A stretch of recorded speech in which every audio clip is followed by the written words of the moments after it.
ChatGPT мен жұмыс дегенде промптың рөлі. Жасанды интеллектке арналған сұраныстар, промпт жазу әдістері мен тәсілдері. Промпт дегеніміз не? Промпт дегеніміз бұл GPT сияқты жасанды интеллект жүйесіне берілетін бастапқы мәтін немесе сұрақ. Яғни сіз жасанды интеллекттен не сұрағыңыз келетінін, немесе қандай тапсырманы орындау қалайтыныңызды білдіретін мәтін. Промпт арқылы сіз жасанды интеллекттен жауап беру немесе орындау жолын бағыттай аласыз. Яғни сіз одан сұрай аласыз. Промпттың маңыздылығы жасанды интеллект жүйелерімен тиімді жұмыс істеу үшін өте маңызды. Жақсы құрастырылған промпттар жасанды интеллекттің дұрыс әрі нақты жауап беруіне мүмкіндік береді. Ал дұрыс емес немесе жалпы сұраныстар жүйенің жұмысын бұзып, күтілмеген нәтижелерге алып келуі мүмкін. Промпттың маңыздылығын бірнеше негізгі аспектілер бойынша қарастыруға болады.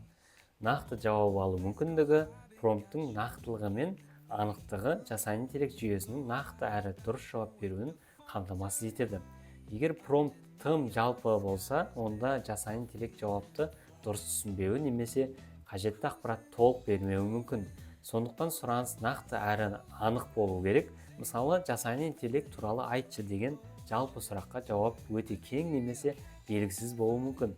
Ал жасанды интеллекттің білім беру жүйесіндегі әсері мен артықшылықтары туралы қысқаша баяндап жасаңыз деп сұрақ қоятын болсақ, оның нәтижесі өте жақсы шығады. Шығармашылық тапсырмаларды орындау. Промпт дұрыс құрылса, жасанды интеллект шығармашылық тапсырмаларды жақсы орындап, қалаған стильде немесе форматта жауап береді. Мысалы, егер сізге ғылыми стильде, эссе түрінде немесе блог жазбасы ретінде жауап қажет болса, нақты промпт арқылы жүйені қажетті форматқа бағыттай аласыз. Бұл әсіресе шығармашылық жұмыстарда немесе кәсіби жазбаларда маңызды рөл атқарады. Уақытты үнемдеу. Дұрыс құрылымдалған промптты уақытты үнемдейді. Жасанды интеллект дұрыс жауап бергенде адам қосымша ақпарат немесе басқа да сұрау жіберуге уақыт жұмсамайды. Мысалы, жақсы сұрау арқылы бір ғана сұрау нәтижесінде толық әрі сапалы жауап алуға болады.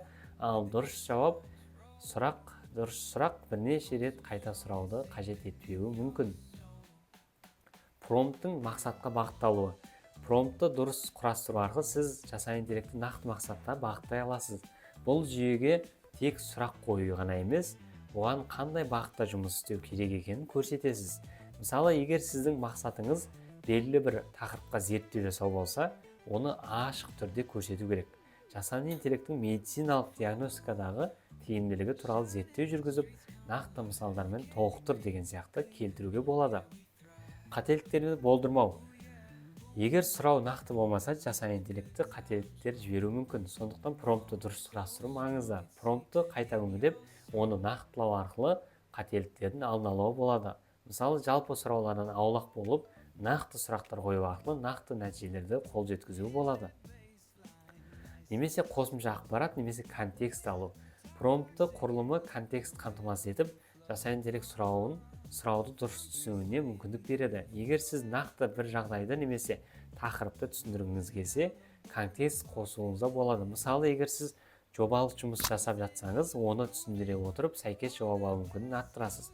Контекст дегеніміз, мысалы, сіз бір жұмыс жасаған кезде, бір документ тіркесеңіз, сол документ бойынша жұмыс жасау керек болса, сол документ жөнінде, осы документ құжат негізінде деп сұрақ жазсаңыз, сол құжат негізінде сізге керемет жауап береді. Промпттың рөлі келесі негізгі мынандай аспектілерден тұрады. Жауаптың дәлдігі немесе сапасы. Промпттың нақты және түсінікті болуы жауаптың сапасын анықтайды. Егер сұраныс тым жалпы немесе тым түсініксіз болса, жүйе дұрыс емес немесе басқаша жауаптар беруі мүмкін. Мысалға айтатын болсақ, жаман жазылған промптты космостық саяхат туралы айтып берші деп сұрайтын болсаңыз, ол жаман промптты. Ал жақсы жазылған промптты ғарышқа саяхат жасаудың болашақтағы технологиялары мен олардың адамзатқа әсері туралы қысқаша баяндама жаса десеңіз, жақсы жауап береді.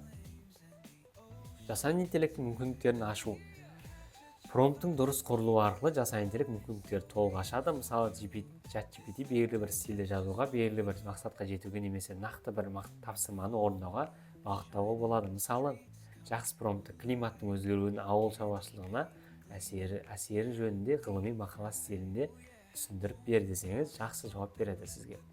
Қателіктер болдырмау. Жақсы жазылған промпт арқылы сіз жүйедегі қателіктерді болдырмайсыз және өте жақсы жауап бере алады. Промптты жазу әдістері мен тәсілдері. Жалпы бірінші тәсіл нақты болу.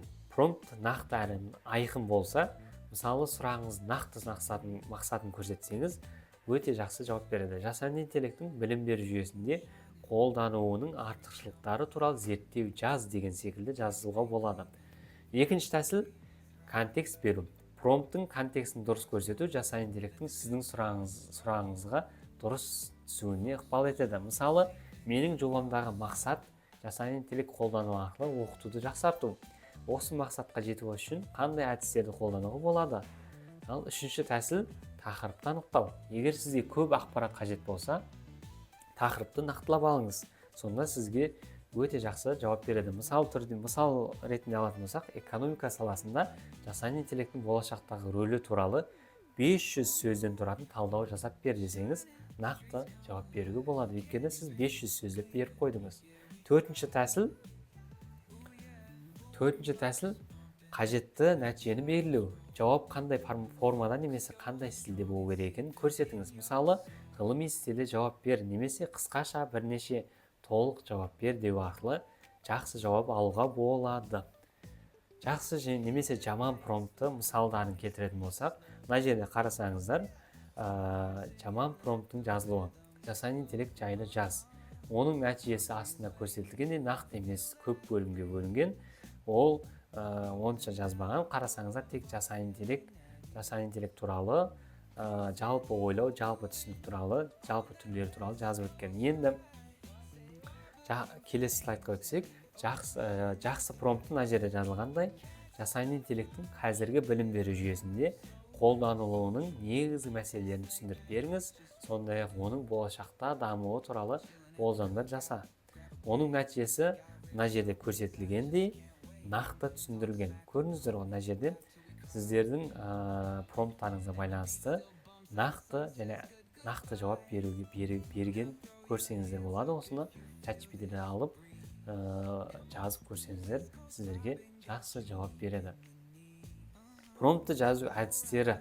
Жалпы промпт жазу әдістері мен тәсілдері сіздің сұрауларыңыздың айқындылығы және нәтижесінің жақсы болуына жауап береді. Дұрыс жазылған промпт арқылы сіз жасанды интеллекттен нақты және пайдалы жауап аласыз.